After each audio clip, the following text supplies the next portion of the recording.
Recording.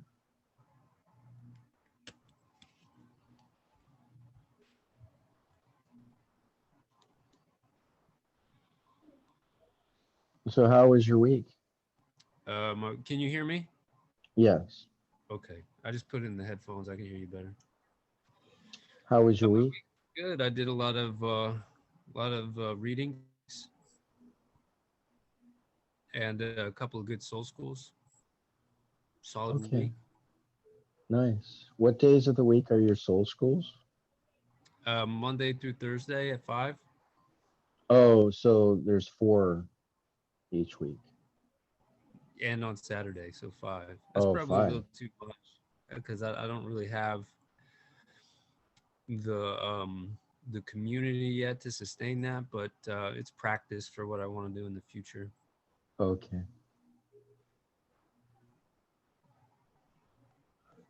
Well, what do you want to do in the future? Just have like a full soul school all the time, like once, like a full soul school community where you have access to classes every day.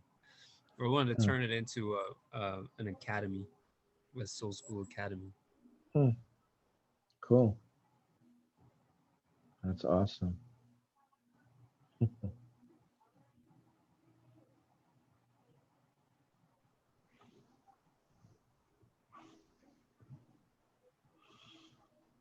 Hmm.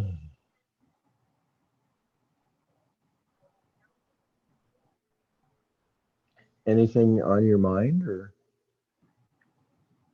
Not really, no. As far as what to talk about, is that what you're asking? no, just anything at all? I was just curious, like what's going through your mind, I guess.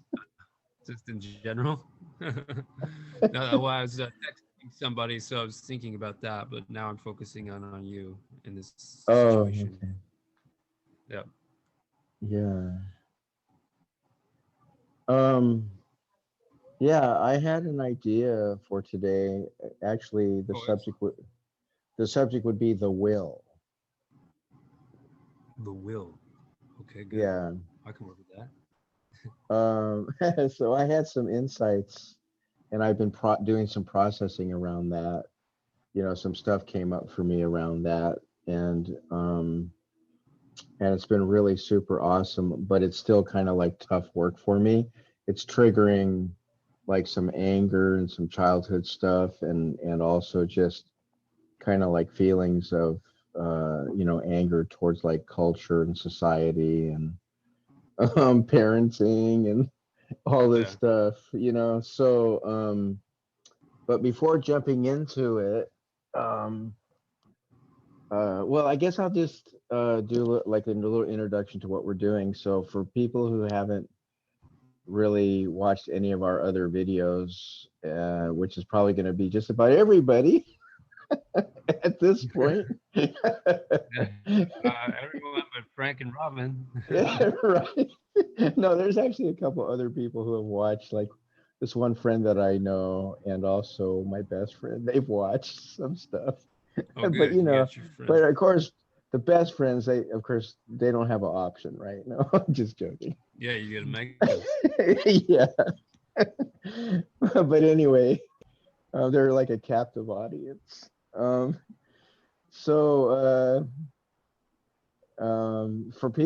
for everybody else out there, except for 2 people and us, what we're doing each week is just talking about like spiritual stuff and healing stuff or whatever else we want to talk about. Um, we're both doing our best to be open-hearted in this world and open-minded, and so we just want to explore and learn, and we're not trying to lay any trips on anybody, I don't think. And so that's what we're doing. But anyway, so the will. Uh, the will is kind of like one part of our human condition. People talk about the soul, the body, the mind, the emotions, and our will. our choice, or whatever moves us to make Yeah. decisions. Do you have any definition of it, the will? Of the will, Yeah.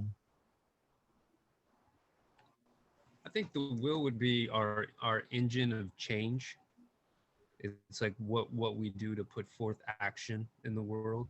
So that's movement and change. So everything, um, it's all everything in the universe spiritually is physics, meaning that everything is about movement, and movement is connected to your choice. So whatever you or what your will is. So your will is basically your Mm-hmm. movement. So it's the action that you put forth in the world. And That's good. so, yeah, will would be your agent, your ability to make change or to make movement, to do something. Mm. That's So how I would how see will. so how do you decide what you want to change or make movement in? How do you decide that? Well, Yeah. I think a lot of people do it on impulse, so it's just that you impulsively want to like eat the food, or you want to like um, call the person, or whatever. But I do think there is a conscious form of will where you have space between yourself and your actions. There's a space there where you recognize that in that very moment there is an opportunity to change the world, um, in a multitude of different ways, and that's where you get your choice options. So there's many different, in a single moment there's many different things you can do. You could choose to go to the bathroom, you could choose to eat, could choose to text somebody, you could choose to look online, whatever you want to do. I think, as I've expressed with you before, what I've tried to do, and I think what is sort of a higher path, not to pat myself on the back, but I think the higher call is to try to recognize what actions will bring us in alignment with a higher force, the divine source, if you will, and then recognize what actions yoke us with that, like yoga, which is the ancient art of yoking yourself with spirit, is all about the the smaller self, the ego self, the one who's doing the choices, with the higher self, which is a much larger and greater experience. How do you bring those two together? How do you decide that? So what I've learned to try to do, and this is still a daily perfected experience, which is very difficult to do actually, is to identify the things, the thoughts, the movements, the actions that represent my higher self, and then access my inner guidance that allows me to know what that is, because sometimes it's not always easy to know. Should I text the person? Should I eat the food? Should I go for the walk right now? And it's very delicate. If you walk a fine line, you can be really in this beautiful harnessing of chi. But if you're not, you can sometimes end up being in harmonic deficits. You can be like imbalanced. You can be off. You can be going up against a brick wall of energy when you shouldn't be. And uh, and so trying to figure out what opening up that guidance to be able to make the right choice, I think, is the big call. So one of the things that I think I heard you saying is that if you create a space for making a decision, you can allow other elements to come in to your decision that normally wouldn't be able to be considered to be coming Right. in Yeah, if that's your you're inner. if you're right up against just making a snap decision. Right, that's your inner wisdom. Your inner wisdom, and then also you can have access to a tremendous amount of information in the library of records, also known as the Hall of Records, also known as the Akashic Records. Each one of our guidance system is always trying to funnel information from that amazing dispensary of knowledge, because that dispensary of knowledge basically determines what is divine. And so we have access to those records all the time. We just don't recognize that we do. And that information gives us an understanding of what is in harmony right now, what is in accordance with divine law, what is the right call here, what is the right course of action for me karmically in this situation. Should I get mad at the person that cuts me off? Should I get jealous of my wife? Should I hit my brother? All these things, And so if we're in constant contact with that, we start to realize and start to regulate our decisions and determine, okay, this is in alignment, this isn't in alignment. And that's what our karma is. Is basically an arrangement of our energy based on the choices that we've made, and then it's always trying to rebalance what we made. So in order to rebalance it, it's giving us a chance to observe and see our choice again. And so the choice that we made before, we get a chance to rewire the choice. Are you going to eat the steak every night in order to get the heart disease? Are you going to drink all the wine and get drunk and abuse your children? Those kinds of things. And so you make the right choice, you make the right call. But you're right, it is important to be able to have enough space that you can observe you and your action. So you need, before I do this, I have to have a little bit of lag time to know if I should do that or not. You know, you have to be able to be in present with your choices. Um, so one of the things that has come up for me, and actually, I'm gonna just pause the video for a minute. Okay, so I had some thoughts going through my mind, and I guess maybe my heart. I I think there's some things. There's one thing I want to say, kind of just as a general statement, and that is, if anybody hears any of the terminology that we use, and you feel that you don't like the terminology, or if you feel that it triggers you in any way, or that you wonder, like, what do we mean by that? And if we have ideas or thoughts that you might worry that we're assuming that other people should believe that or think about it the way we do. Personally, I want to just at least say that I don't want to, I'm not trying to do that in any way. I'm not trying to make any assumptions about what anybody would think or believe or be comfortable with. And, you know, so we just have ways that we describe our experiences. Um, and so, yeah, I just want to put that out there, that I don't know. How do you feel about that, Frank? I don't want to put you on the spot or anything, but No, I get it. I think that's important. I think semantics can sometimes uh, throw people off, because yeah, yeah, especially in spirituality, that comes up a lot. right, right. Because people like don't like that word, or don't think that word is totally accurate, and that's Yeah, definitely uh, yeah, a thing that you should try to be aware of and try to be as precise with your language as possible. But I think also giving people a little bit of leeway and trying to recognizing their intent with their language is important. yeah, Not get too caught exactly. up in that, but Yeah, yeah, just do your exactly. best, because I've gotten in big arguments with people over tiny words to describe Right. very complex issues, Yeah. and And it's important not to get too intellectually caught up on the words. Sometimes the yeah, intellectual argumentative part of the ego sometimes gets caught up on it, but yeah, you do your best and that's okay.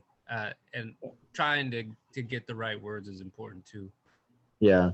And my right words might not be somebody else's right words. Right, So yeah, like that's, higher yeah, self. Some people use God and people don't like that. right. Some people don't like some words are triggering, Yeah, some like higher self, even ego. I knew a guy, every time you said ego, he hated that word. He's like, ego, yeah, that's just Yeah. Freud made that up, and that's Yeah. not Yeah. real, Yeah. and all this stuff. Exactly. So So we want to say, hey, we're all inclusive right, on that, So it's not about yeah, us being right or us having, the better way of yeah, thinking or feeling. We're just sharing what we experience, and there's no value judgment or comparison against others. But right. And I think the we still intent have for from passion about what we've sorry, experienced and how valuable it is. Yeah, yes, we can still be passionate about the way we see things without that meaning that we're trying to put a trip on somebody else. And I interrupted you too, so. no, it's okay. I think that's all I got. Okay, okay. Yeah, Okay, so the second thing I want to say is it's interesting because this topic of the will, it kind of is this whole area that relates to what I just said, because when it comes to people's wills, it's a very, very controversial and also very easily triggering area because we each have our own wills, and have we could be anywhere on the whole spectrum of being okay with our own will or being traumatized by our upbringing around our will and our decisions and our choices.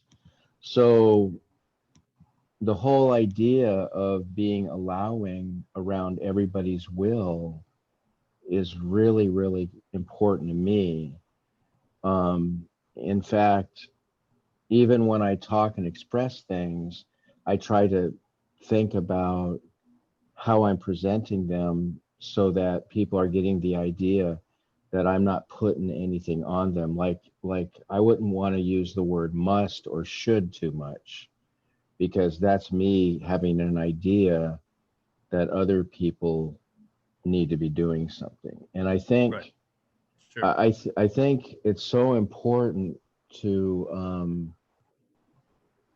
different systems of thought. They can kind of fall into that. Like if they really believe strongly that in order to manifest in your life, certain conditions need to be there, and then they turn around and say, "So you must do that."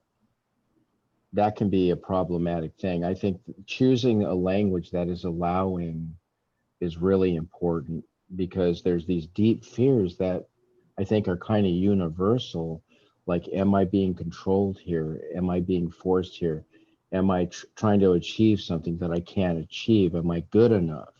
There's all these psychological things, and it's really important for me to protect people, to care about people, and to not continue those kinds of possibly uh, triggering ways of describing things. I try to minimize that as much as possible. Um, and so I'm going to just go ahead and just launch into this one part of this, and I think it can kind of go from there. But I'm kind of aware that I bring like a real personal, like developmental aspect to this. And that's not the only aspect of the will or the thing to look at. Like you really shared, Frank, some really great stuff, really awesome stuff. And I don't mean that what I'm sharing is going to diminish that in any way, you know, but it's just, but there's so many different aspects of the will. And this is just another one that I'm bringing up. Um, yeah. yeah. Good. So, yeah, go ahead. Oh, it was just interesting. As you were saying that, I was looking at this little eye behind you. There's a little tiny eye, and like the Oh, little yeah. eye, yeah, Like me, right? the will, yeah, the will The is like will, the I. eye, Oh, yeah, the little okay. eye. I think there's a Yeah. little eye and a big eye, and Okay. I think there's a little identity and a big identity. So a lot of ways, the will is an expression of one's identity, their personality. So my Yeah. will is what I put forth in the world. It's what I am. It's who I am. It's what I do. It's what I act. It's what I live, breathe, and think. So it's It's really interesting. The will is Mhm. your identity and your actions. So, Yeah. but it was interesting. I was keying in on that little eye there, but it's also at the same time you have this large, big structure over here too, and the little eye and the big eye, and Yeah. it's interesting how those two are Yeah. connected to one another. I'm gonna try to take this off and just listen to you regularly. Okay. So, oh, I'm getting a little bit of an echo now. What was Uh, that? oh, I was getting a little bit of an echo. Yeah, when you took your headphones off, all of a sudden now I'm getting a little bit of an echo. Maybe, yeah, I don't know if you can. Yeah, let me see. Huh. Put these back on. Okay. I don't know how pronounced that might be for others. So if they,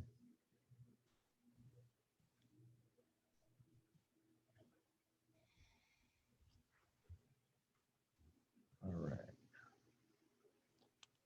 All right. Thank you for being flexible with that, Frank. Yeah, can you hear me? Are Yep, you I back can. on? Yep, and Cool. no echo. Okay, so the thing about the ego, or not the ego, I mean the will, that I feel. So in my life, I have, as I shared before in other videos, this kind of like inner journey that I've gone on to find my inner self and the inner and the divine within me. And then I've seen signs that have kind of like been uh, verifications of what I know inside myself. When I experience a knowingness, then I've seen signs in the outward world that kind of match that. And they're kind of like an additional level of that.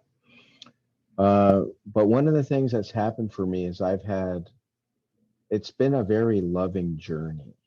And that kind of took me by surprise because I was kind of, most of my life, I was in my head, I was in my brain, in my intellect. And there was a lot of different reasons for that. I think culture and also family of origin reasons, being kind of emotional distance in the home, like emotions weren't really recognized and supported and stuff.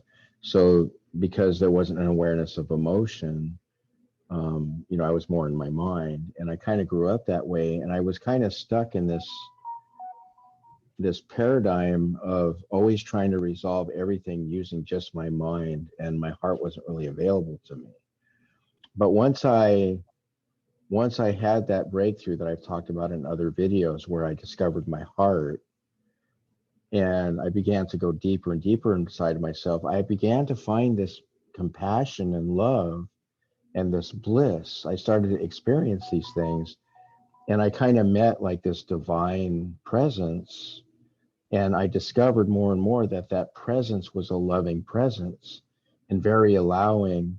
And I also discovered that anything that I needed, I could kind of let go of inside of myself, and then those things would come to me. So it was like this, not this process of grabbing. I had this deep desire to be whole, but instead of trying to grab for it, I found that if I let go, this that there would be this process of love that would like accept me and allow whatever I needed to arise. And as those things came into the light of my understanding and of my feelings, I began to see that I was healed and released from things, and like I would have a sense of more in my life that was good and happy and fulfilling. even in how I even in how I was able to be in the world outwardly after that, it was bringing me more success in the world, more happiness. Uh, Things made sense more. I was able to see relationships with people more clearly. And because of going through that process, I have this deep sense that any aspect of my being, including my will, I want to look at it and see it and understand it and approach it in the same way, in a free, open way where I can even explore what is my will? Where am I at with my will? And how do I need to maybe be healed around my will? And one of the things that I discovered is that because of my early child abuse and also neglect, and also kind of the way the culture is within our in America and some other English speaking countries, it's very much about the parents just telling the children what to do. And there's just kind of this assumption that the child doesn't really have a voice and that the parents are the ones that are just always instructing and deciding for the child. And then all of a sudden, you get up to the age where you leave home at whatever age you particularly do. And suddenly society just throws on you, okay, now you need to decide what you're going to do with your life.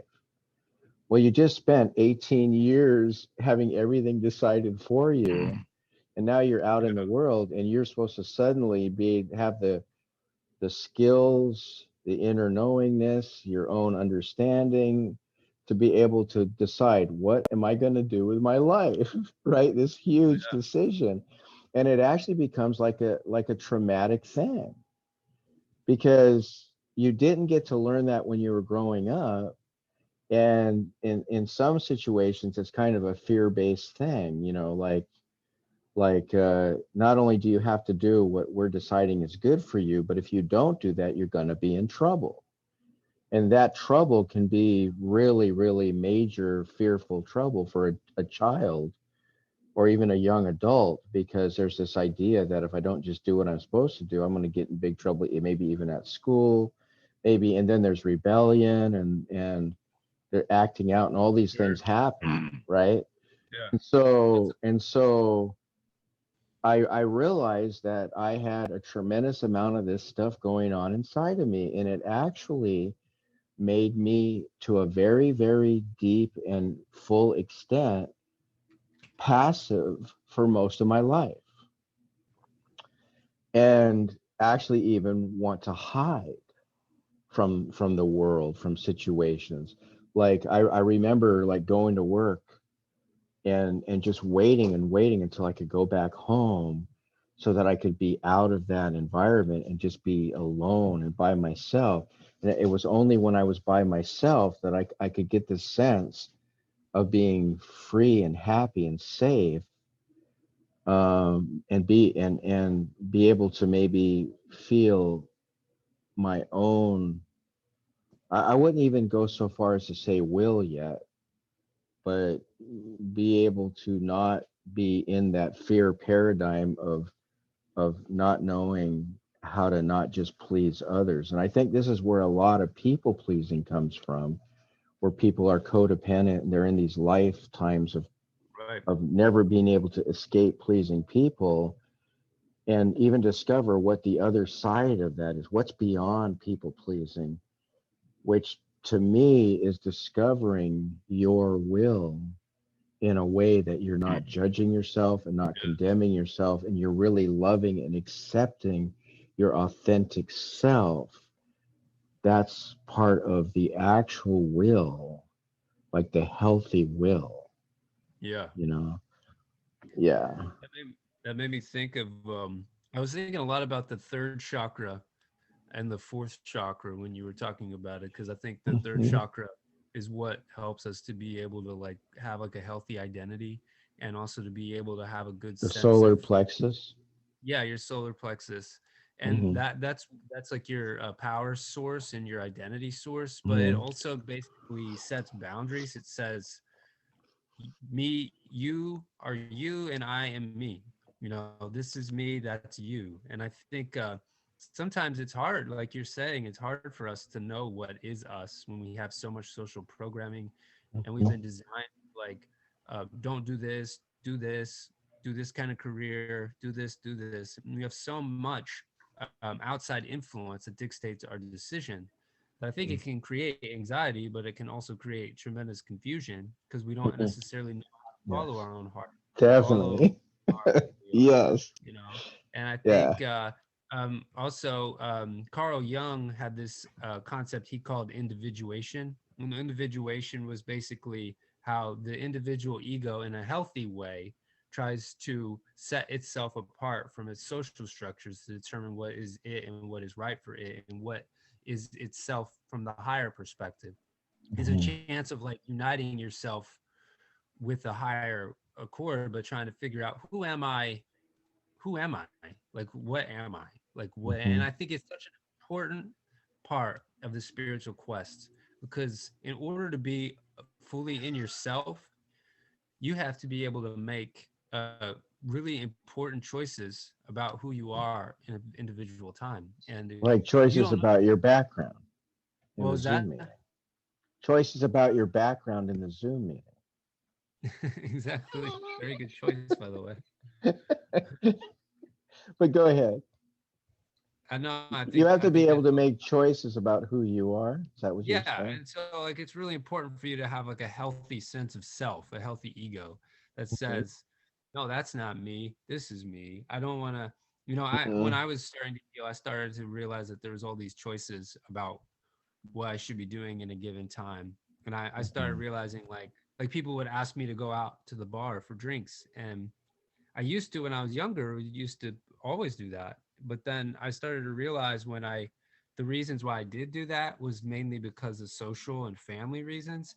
And when I started doing some Mhm. real soul searching, I started realizing that I don't even really like alcohol. And Yeah. it really against my bigger belief. I'm not trying to preach. I'm just saying it wasn't for me.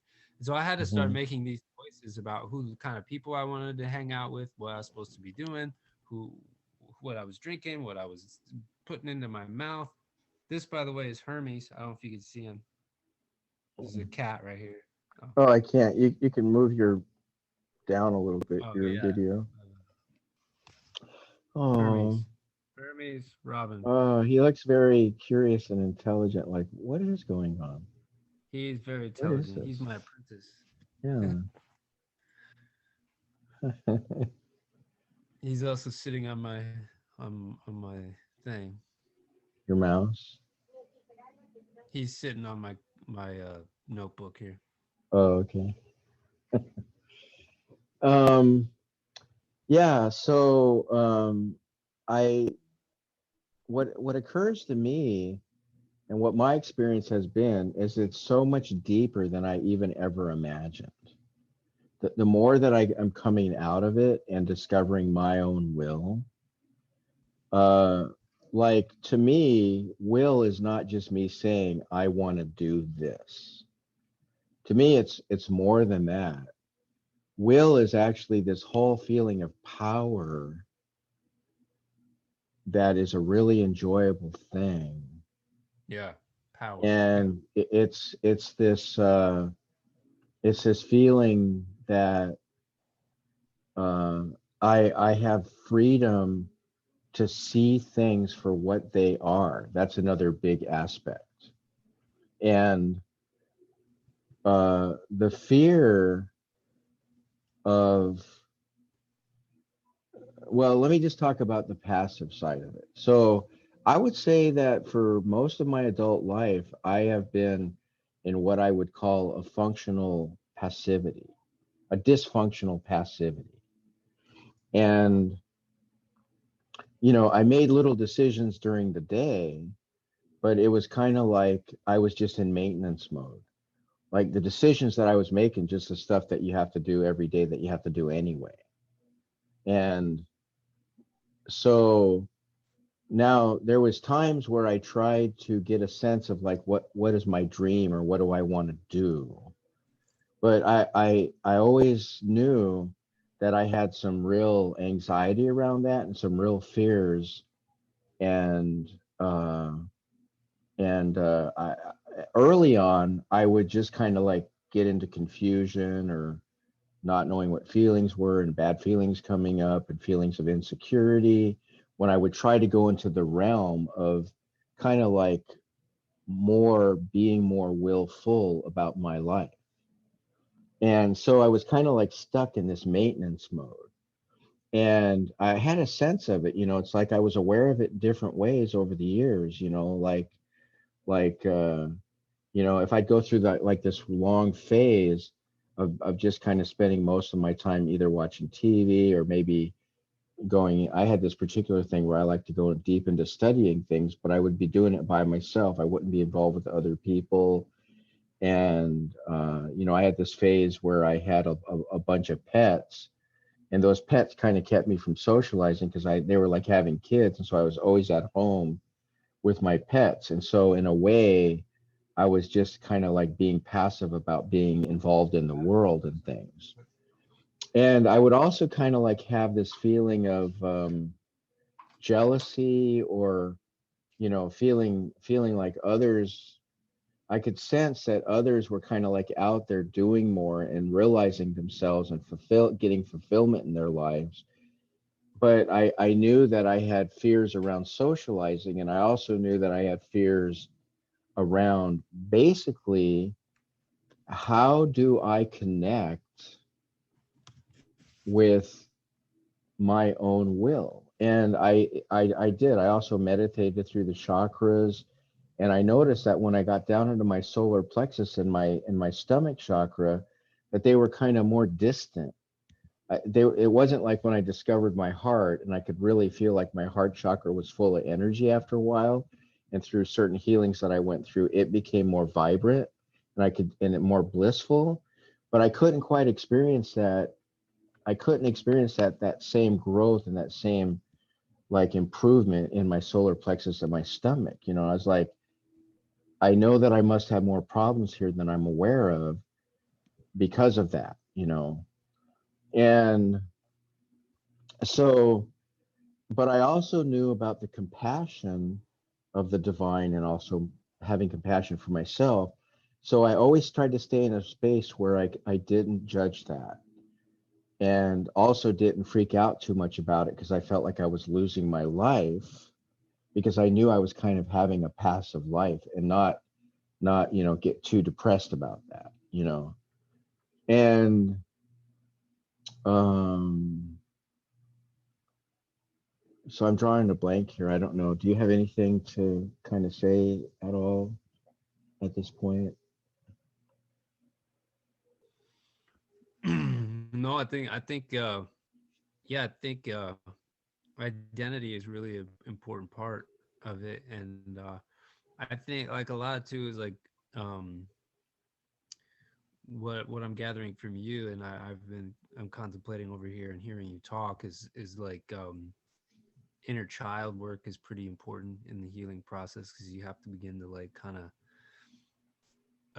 there's this concept called I went to like adult children of alcoholics meetings before, and one of their concepts was about reparenting, where you it was under the premise that most of us might not have gotten the most sophisticated form of parenting when we were growing up. Mm-hmm. um and our family, was wherever they were doing their best from their standpoint, but they may not have understood what was best for us at any given time. So at some point, a healthy will or a healthy ego has to learn how to be able to be out in the world and make your own decisions, figure out who you are, and have confidence in yourself that you can make that. I think it's really Mm-hmm. important for good self-esteem is to be Mm-hmm. able to like know who you are in social situations and be able to Mm-hmm. recognize that and not have fear about whether or not you're going to be backlashed against other Mm-hmm. people for saying what you were saying. I think I was so like, it was hard for me when I was getting into social structures, because people, it was easy to bully me around, because I didn't Mm-hmm. really have like an ego. So it was Mm-hmm. really easy for people to mess with me. Now it's harder because I know who I am in any given situation, and it's very difficult to Right. knock me off my center because I have a strong sense of self. I know Yeah. who I am in each moment. Well, I Right. think that is that's what you're talking about, is such a big quest for the spiritual person, because you have to Mm-hmm. basically know, who am I in this moment? Not only who is the little me in this moment, but who's the big me in this moment? What's the right Yeah. decision here? What am I supposed to be doing? What am I right now? Mm-hmm. And I think it's vital to that. Yeah. Good child So development is important. there's so much to talk about in this area, you know, but I think it's also so useful. Yeah. I have a just talking about what we're talking about, the will, because and the identity, because like the more that I become aware of this, the more that I begin to become strong in my own will, strong in the sense that I actually am falling in love with the fact that I am this being that has the freedom to decide what I want and how I want to use my energy. And I feel the vibrancy of that. I feel the richness and the deliciousness of that. The more that's actually happening for me, the more that I also can kind of see patterns and tendencies in others that I'm around where I kind of can pick up that that's kind of the way that I was before. Like I was more codependent. So I can kind of see when others are kind of displaying codependency. I don't know if that's me or Yeah. Makes it's sense. and and not just codependency, but also insecurities and fears and like a lot of like being kind of like what's that word for self-conscious and stuff. Like I can tell like in certain groups that I'm in where people are they're really really working hard on feeling okay about themselves even while they're trying to express in the meeting, and they're having a struggle with it even while they're partaking in the meeting. And my heart and my compassion and my care about that, you know, I can feel it coming out, because when you taste of the power and the freedom and you begin to experience that, you don't want other people to be struggling with that. You want them to have that freedom and happiness and power.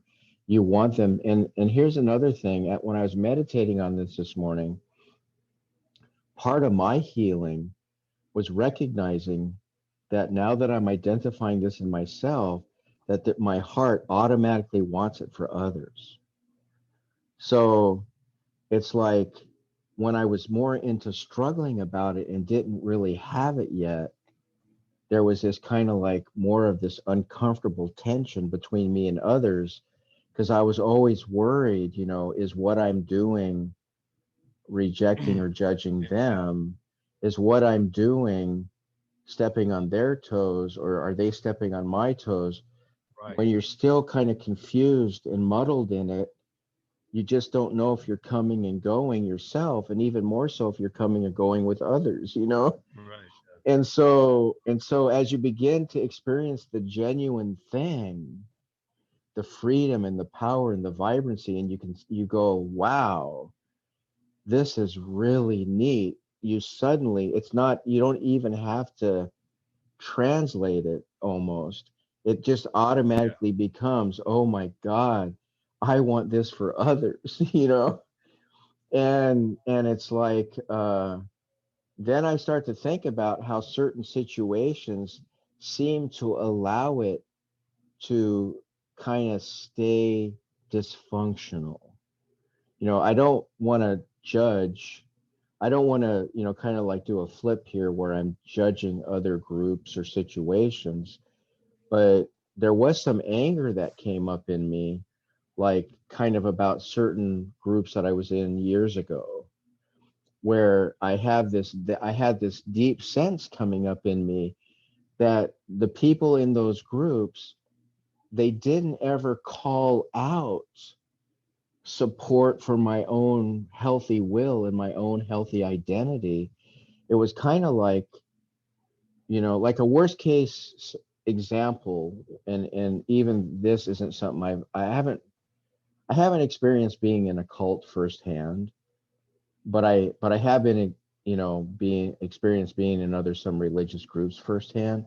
But I would say an example would be that would be more easy to understand is like a cult where they kind of might depend on people being insecure to kind of keep people there, dependent upon them being the leader, giving them the action that their passivity can't yet handle. And they're kind of like, they know they want something to be happening in their life, but because they're not at that level yet, there are other people who either dysfunctionally are controlling, or maybe even are healthier and have more of a sense of their own identity and will. They put like a system out there because maybe they're more in control of their own will, and they develop this system, and then they tell everybody to come and believe in their system and follow their system, and they'll prosper and be successful and happy. But the people aren't being given the real support of identifying their real problems and helping them to get to true independence for themselves. So it kind of keeps the cycle going of them being insecure and dysfunctional, because it feeds the system that this person wants people for.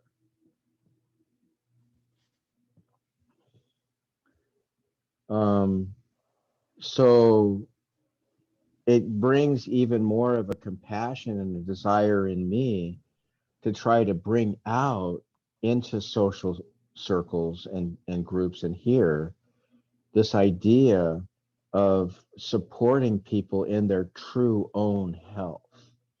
We could, when I'm talking about spiritual things and I'm talking about going in and taking a journey and all this stuff, I'm also want to bring into it that my desire that people become really healthy and getting in their lives what they want, and not being stuck in pleasing people anymore on any level, and not becoming out of fear, but becoming out of their own sense of power and vibrancy, which can connect and know others and is automatically going to want good things for other people, but um it's not going to be like another form of people pleasing or trying to make myself happy, but because I'm in my own happiness, I'm in my own will.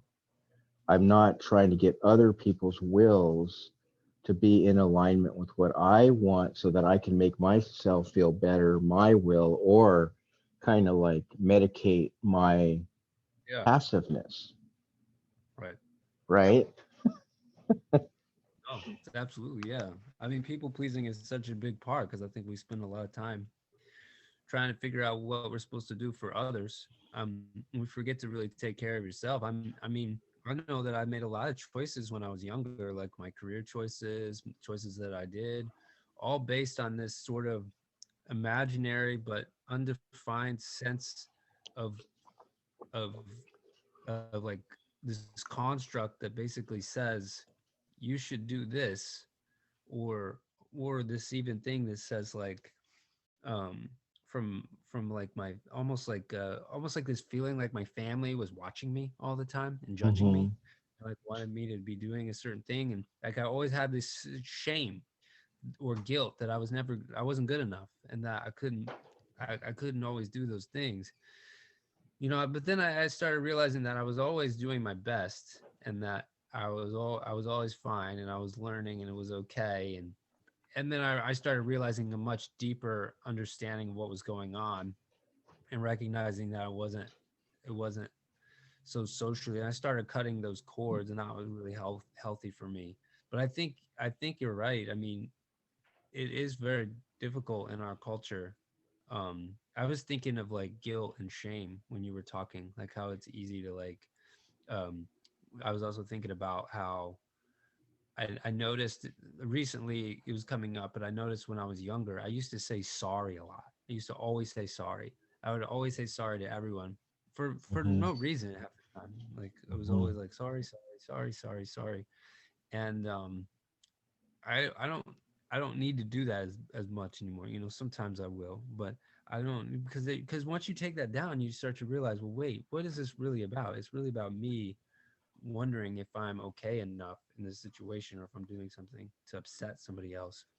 But Mm-hmm. I'm always doing my best, so it's okay. It's Yeah. fine. you shouldn't be a jerk to other people, but Right. at the same time, you don't have to like always be self-conscious about whether or not you're living up to other people's standards, because those are Mhm. them. I remember there's another thing from Adult Children's of Alcoholics that says, "What other people think of me is none of my business," and that Mhm. always made made a lot of Yeah. sense to me. It's like whatever they are judging about me or whatever they think I should be doing is Mhm. their opinion and isn't mine, isn't Yeah. what I should at any stretch. And I think you have to really find your own heart and your own inner guidance to recognize, okay, this is what I should be doing, not on other people. And if you're really wanting to be like in your full power and really just killing your life, you have to develop that. I'm sorry for saying have to, but I think it's Exactly. like we talked about earlier. You must, you got to, Yeah. Robin, you have to. Yeah. No, Oh you have to, no. or you are Uh-oh. bad. No, I'm just Uh-oh. kidding. Now I I hope I'm think gonna be I good enough think to I'll do it. rephrase that. I think it's I think it'd be really beneficial for one to find that for themselves, Yeah. so that they really be able to be find their own purpose, find what they're supposed to be doing. One of the things I teach in soul school is about how to find your own unique profession, and I think Yeah. it's really hard to find your own unique profession if you don't Mhm. have a true core sense of self and a core sense of understanding of who you are. Most people pick their profession Exactly. based on social viability, Yeah. or and they don't necessarily do the inner work to recognize what the motivating factors of their decisions. Yeah. And again, it's a problematic thing in our society because let's say that you have 95% or maybe even 98% of people that have just gone through the same parenting paradigm where all their childhood it was just expected that the parents told the kids what to do. They didn't give them that space to have discussion and say, what do you feel in this situation? What do you think in this situation? And give them a chance to begin to develop how to know what they thought, how to know what they felt, and how to navigate life from that place of discovering who they were and saying, well, I need more information on this, dad or mom. Can you talk to me about this? I mean, how many people had families like that where they even talked about anything except for maybe help me with the homework because homework was something, well, you're expected to do that anyway. We're telling you you need to do your homework, or we're telling you you need to do good in school. So Yeah, it's already that's in the context of a given to you, telling you to do this. And then, okay, it's okay for you to ask about that. But what about all the other things that the kid inside secretly wants to ask about, but they never do because the right. parents don't make that kind of environment for them, right? Yeah, that's And interesting. so let me say Go ahead. one more thing. Yeah, So yeah, you spend 18 years learning how to be told what to do, and again, then you go out in the world and suddenly you're supposed to decide what you want to do for your life, right? Just like I said earlier, it's like it actually becomes a traumatic experience when it happens that way. So, what were you gonna say? I was just gonna say that I was resonant. I went for a walk in the forest the other day, and there was this group of children that they were doing like they were like learning wilderness skills. They were with a trackers program, and Hmm. so they were out like trying to identify plants and stuff like that. But they were probably like 8 years old, maybe younger, and they were maybe closer to like 7 or 8, but they were fairly young, and they were all walking into a line, and the teacher was really spending a whole lot of time making sure that they stayed in a line and that they were doing what they were Mm, supposed to and all this stuff. And I yeah. remember thinking like how like this one little girl, the teacher kept being like, now keep Maggie, keep getting in line. You need to be moving over here. And I remember thinking to myself, well, why Hmm. can't Maggie find her own flow? You know what I mean? Like, Hmm. why don't you let her figure out your own flow? One of my biggest pet peeves is when authoritarian figures, whether they know it or not, like my mother does this, she doesn't recognize it, how when you're telling somebody like say they ask you about your dad and you're like, oh well, I'm struggling with this and this and this, and then they actually try to tell you what you need to be doing in that situation. They Right. say you need to be doing this or you have to be doing this, and always feel like that's very disempowering because it Yeah. doesn't allow me to be able to figure out my own And truth. then they get into marriage relationships or romantic relationships, and both people are trying to fix the other person. Well, that's exactly the Exactly. pattern they picked up from their parents. Exactly. You're Ever, always trying to right? fix, and that's codependence. It's you end up trying to like fix or solve everyone else's problems, and you spend all your time putting out fires, and And you when never you when and when what was that? counselors are trying to counsel people on not fixing and stuff, the thing that they never say is they never go back and say, hey, this is all you've ever learned your entire childhood is this other pattern of doing it. And that's Yep. why you're doing it this way. Yeah, because you're trying to fix it. You're trying to fix other people. You And know? I've learned that. I think that's the really big, good power, empowering sense of self is when you start to realize you don't have to fix other people. It also you become like really. It becomes very spiritual because you recognize I don't have to do as much in this situation. If I let go, I can Hmm. just trust that things are going to be okay, Yeah. and I think fine. I don't have to manipulate this as much. This goes back to last week's discussion about trust, but I think they go hand in hand because I think you can have a Yeah. good willpower and a good Hmm. ego. You're not trying to always like control everything. You're Like not like trying to. the parents never gave the example that they were trusting the child that it would work out. They're there to Right. talk with the child about it, but they never showed that trust. So, how can we know how to turn around in our lives and trust that life is going to work out? So, Yeah. we become hyper vigilant, we become Totally. aggressive Well, in yeah. And situations, right? many of us become like, yeah, sorry. Become No, no, hyper. no, no. You're getting But it's triggering your passion. I love to see it, man. yeah. Bring it. Well, and like, I think you're right because then what was the last thing you just said? We become aggressive, and before that, I said the parents don't show us, the example of trusting us as Right. children.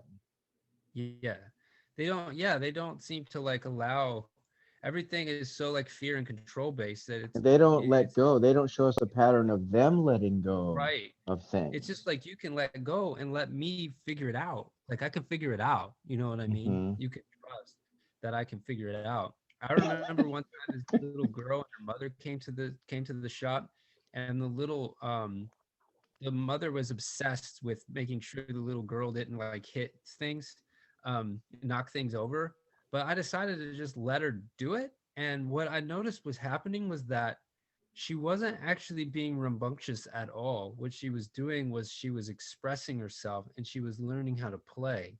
And that when she moved the different things in and around, what they actually noticed was that they created these little intuitive sculptures. When I looked at them symbolically, actually spread like enormous truth into what was going on in my life. Hmm. That her intuitive structures knew what was going on, and she made these little sculptures, and it was Wow. exactly what was going on in my life. And her divine force helped her to do that because she was able to be in the flow. I think that Hmm. is such a big thing. Being spiritual is about following your own flow and being in And your own also, self, I just have to interject. play. Also, brilliance. Also, Brilliance, yeah, brilliance. Like you know, kids or us as adults, we can be picking up deeper patterns of things that we could have never expressed if we're being constantly controlled. You know. exactly. Yeah, it's really because it suppresses your own form of expression and creativity, Mhm. because she was basically being totally creative and expressing herself, and her mother loved her child. Don't get me wrong, but she was just taught that you have to like, I think we just grow up in these like we have this social barrier here that you got to you got to make, you got to tell that kid what to do, or else they're going to be doing, they're going to be doing something bad, you know. So you have to like, Hmm. everyone has to basically feel like you have to discipline everybody in order to keep everyone in line. Hmm. And you don't need to, you know. It's not, I think yes, some instruction might be necessary. Don't put your hand in the socket, stuff like that is probably okay. But I think if you step out of the way, you can allow things to have their own natural structures to them, to have them actually work. Hmm. It takes a tremendous leap to do that, but In other words, in IT a lot lately, they use the term guardrail, like put up yeah, guardrails. And I think what I hear you saying is without those guardrails, more of the natural structures can develop and yes, come up, you exactly. know. And you can allow people to be in their own, to find their own self, because it's really difficult for them to figure it out what they have to do if someone's telling them what to do. I remember this lady Hmm. came in the shop one day, and she was talking about her day, and it was my style. I've learned over the years that instead of trying to tell them, to tell my clients what they should be doing, I just listen, and unless if they ask me, I'll give my opinion. But otherwise, I'll just listen and let them be the frame to help them figure it out. And there was this other person there that actually didn't really understand that, or knew it, and was actually trying to fix the other person's problem, and they were actually almost yelling at them for having their own feelings. And I thought it was really interesting because it was like Hmm. a contrast in that. And it was really difficult to allow that other person to be in their own will and make their own choices, because they Yeah. were basically told by the other person that they should feel this way, that they should do it this way, that they need to be doing it this way, and this way. And I get really upset when other people try to do that kind of uh, uh, when they have that kind of parenting or communication style, Hmm. where they're basically trying to control me by telling me I should be doing this, this, and this. Well, no, I can't. I can't. That's what you are thinking. I need to be Hmm. doing this in this situation. So, So uh, everybody's kind of all muddled up and confused because we don't really have a lot of good patterns to see yeah, on how it can be. And you know, when you really feel a person who is in their own power and in their own will, what I've noticed is they're not hard to listen to. And when you do talk to them, they allow you. You know, there's always that sense of them always being able to say, "Yeah, I'll support you in that," or I'm yeah, willing to give you something to help you or support you in that. So a person who is there's signs and feelings that you get from somebody who's really in that place or is kind of knows what that place is, you know.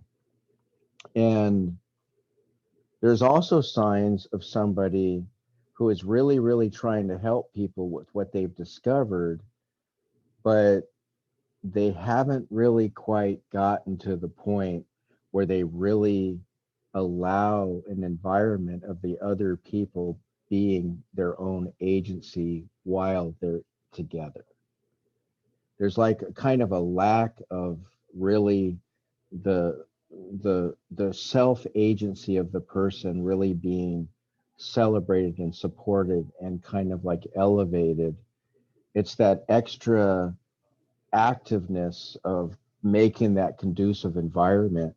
That's the difference in somebody that's got really good teaching and maybe really good experiences, but in the area of the will, and it's like they kind of haven't quite captured the beauty and the love and the acceptance of the will to the point where they're trying to give that to others too, yeah. right? Not just their wisdom, not just their experiences of awakening or their experiences of healing, but even giving them their agency, Their you know, agency. because they love that feeling in themselves and they're excited about others having that. you know? Yeah. The agency is Yeah. really powerful. Yeah. Um, yeah.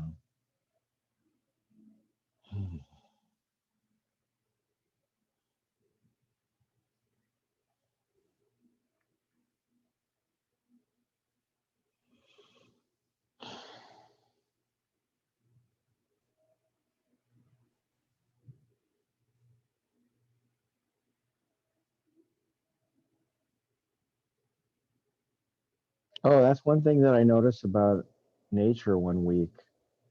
When I was walking out in nature, I was taking I like to try to walk in the evenings, just for exercise, and I found out, kind of how I started remembering all these experiences I had as a child when I'd be out and playing and stuff, and I'd just see some beautiful like light on the grass, or I'd see a certain scene, and it would bring me so much pleasure. And when I started taking walks again, I started having those experiences again, and then bring having all these memories of those experiences, and I just like, wow, I totally forgot about this aspect of being out walking outside.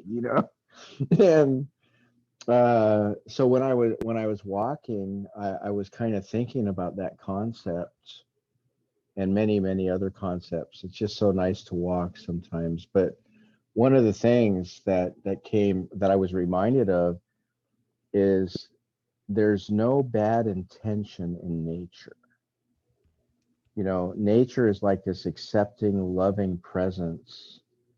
And I even feel like animals, like that prey on other animals, they have this sense of doing it in a way that that is like kind of like in a way kind of allowing they're doing it for their own need, but they're not doing it for any level beyond their need.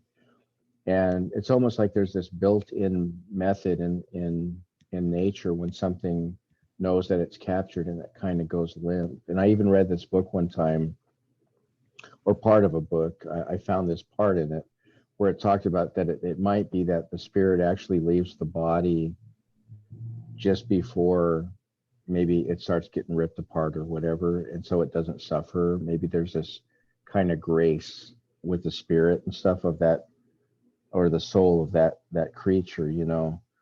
And and but but even short of going there, looking out at nature and stuff like that, I just felt like all the trips that people kind of carry around themselves unintentionally, maybe, and sometimes intentionally, everything that they carry around, it's like nature doesn't have that. You're just able to feel like the sense of acceptance in nature, and you feel the life of it. So it's not just like inanimate, it's a life force. And on top of that, you feel like that neutral acceptance. And sometimes even that neutral acceptance can be so healing. It can be so Yeah. wonderful. And it can be so rich and even blissful. Yeah. And that's kind of like back to the will again. It's like the being in a true place of moving, like emotion is like energy and motion. And I was going to mention that earlier too, the will, like you were talking about it moving you through the world. Well, I feel like the will is really connected closely to our emotions, since the emotions is what kind of puts us in motion. So like when I get up in the morning, and if I have something that I'm passionate about, it gets me out of bed. It makes me want to move into my day and begin doing things. That emotion of passion moves me. And that movement, again, like you said at the beginning, is part of the will. It moves us. So emotion and movement is really closely, they're all closely connected, you know. Yeah. Um, and a sense of compulsion or a sense of fear where you feel like you got to push yourself, which kind of it can almost even sometimes bring a sense of grief or tiredness. or unhappiness or even depression, all those other ways, it's definitely a clear pattern too, that it's not the other. It makes us want to slow down and not be active and to hide and to not be in motion. And uh and that goes all the way back to emotions are kind of like a beautiful, good, loving part of ourselves that gives us the signals that tell us when we're doing something that's really good for us, or when we're doing something that's causing us pain. But feelings, which I don't put together with emotion, I think feelings are the things that we then get when we put thoughts with experiences. Like we negatively evaluate a certain experience, like, and then we get a feeling like of depression. I think emotions are like the anger or the happiness or the passion or the compassion, but like, and I think there's also some negative emotions. Like I think negative anger, like if somebody hurts you or violates you and you feel angry, that's a healthy emotion. But the feeling is comes from everybody's always hating me and always hurting me because there's something wrong with me, and the something wrong with me makes it so that I'm hurting people and they're reacting against me because there's something wrong with me. That's the feeling because I associated that belief. That's not a healthy thing. And so when we get out of bed in the morning, knowing if we're having feelings or we're having emotions and being able to sort all that out is part of that process of bringing our lives around to where we're really living happy lives. Hmm. Yep. And yeah, yeah, yeah.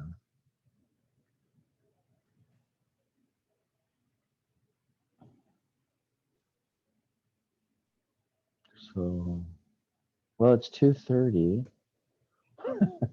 2:30. Yep. Yeah. I'm not sure if there's anything else. I'm just going to ponder for a minute. Is there anything else that you want to I think we talk about covered it. on this or I okay, think it feels complete. I think okay, I think that was a really succinct one. I think that that covered this topic really well, and we okay. came to a very nice conclusion. I think we got what we needed. I think Yeah. it's good. Yeah. I hope that we end up with people and society and culture and groups where it really becomes not just good messages about spiritual things and psychological things and emotional things and all the other, but it becomes to the point where people in their daily lives can begin to become aware and begin to experience that there's more than just living a life of maintenance, that there's this thing where we can become people who really can create. Absolutely. We Yep. can speak truth, we can share our passion, we can have a voice, and we can do it in a way where we're giving other people their agency. We're giving other people the example of really having your own healthy, happy, beautiful will in a way that comes from a genuine place, the genuine will deep inside of us.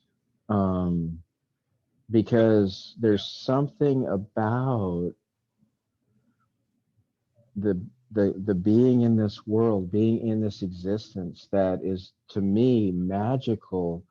And I believe that the will is this beautiful crystal Yeah. diamond Yeah. structure that we just see it as there's so much fear in how we see the will. Yeah. It's like this danger area where we're just so concerned that our will can go in the wrong direction or be the wrong thing. But the will itself is part of our human condition, the beauty of who we are. And Yeah, it's relaxing. I want to feel that energy in that chakra in the side of myself just as much as in my heart chakra or my crown chakra. I want to feel the energy of it like it's vibrating with existence and nature and the divine, and it's all that it is supposed to be, or not supposed to be. It's all that it's meant to be, and it's all that it can be, and it becomes a transcendent experience in and of itself. The will becomes a transcendent experience. Yeah. Absolutely. Yeah. It can be, Yeah. it's an ultimate form of expression. It's like what we are. Each one of us is like this beautiful sun of love and joy and ability. And that's what I call the soul school, is being able to allow Mm. for everyone to be totally empowered in their own unique divine thing, because each person has beautiful specialty that no one else has. And you can't it's really difficult to be able to achieve that if you do not have a good sense of will and self. And Right. so Because I'm glad there's you said that. I think it's it can important to yeah. it could be always predicated on, well, if your gift is good enough, then bring it in. But that's where I think we can go a step further and say, your gift might not be, some people might not consider it to be that great of a gift, or some people might not vibrate to your gift that much, but your will your will is so sacred that your desire to be who you are and bring that into the world is just as important as whatever your gift is. Yep. You know, just the fact that you are a creative being bringing things into the world and choosing that with your will, that is just as sacred and just as much of a reason why to do it, because you are you with a will. You are the life force. May the force be with you. No, I felt like I needed to say something corny. Yeah, I feel what you just said, Frank, and so I couldn't help but keep going. It's like I feel That's it. cool. That's cool. Sorry. See, there I go saying sorry. I think sometimes it's good to say sorry. Every once in a while, Yeah. it's the perfect thing to say in a conversation. Sometimes. Because at work, I experience that some too. You know, Yeah. that especially like in social media, sometimes if somebody gets the feeling that uh, the communication came out wrong or something because the ambiguity of social media Yeah. and the lack of tone, I think Sure. sometimes it's just a really easy way to cut to, hey, I didn't mean to Yeah. do People that. want people want to just smooth everything over, but it's okay. It's all Yeah, right. yeah, yeah. Yeah. So, and I don't know, maybe next week we'll cover this topic, but there's at some point I really want to talk about, if it's okay with you too, I really want to talk about how this all really works out in the workplace, because Sounds that's good. Yeah. We because can do that's another place. spirituality in the workplace next week. Yeah, I and think it's the will in the workplace, the because will in the workplace. yeah, because like Spirituality and will in the workplace. because the people who grew up in this in the culture where when they were growing up they were only ever told what to do and they weren't given the chance to do all the things we explored, learning themselves how to make their own decisions and exploring in depth what that meant to them and how to develop that and how to grow in that, they turn out to be our bosses. And Yeah. so they're going to be playing that same paradigm of making decisions for others rather than supporting and trying to give people that sense of safety and support and love and acceptance that they're really good in being in that process, even in the workplace. But yeah, Yeah. that's what I want to. Okay. All right. Thanks, All Robin. right. Thanks, Frank. It was awesome. Okay. Yeah. I'll talk to you next week. Okay. Bye bye. Bye, brother.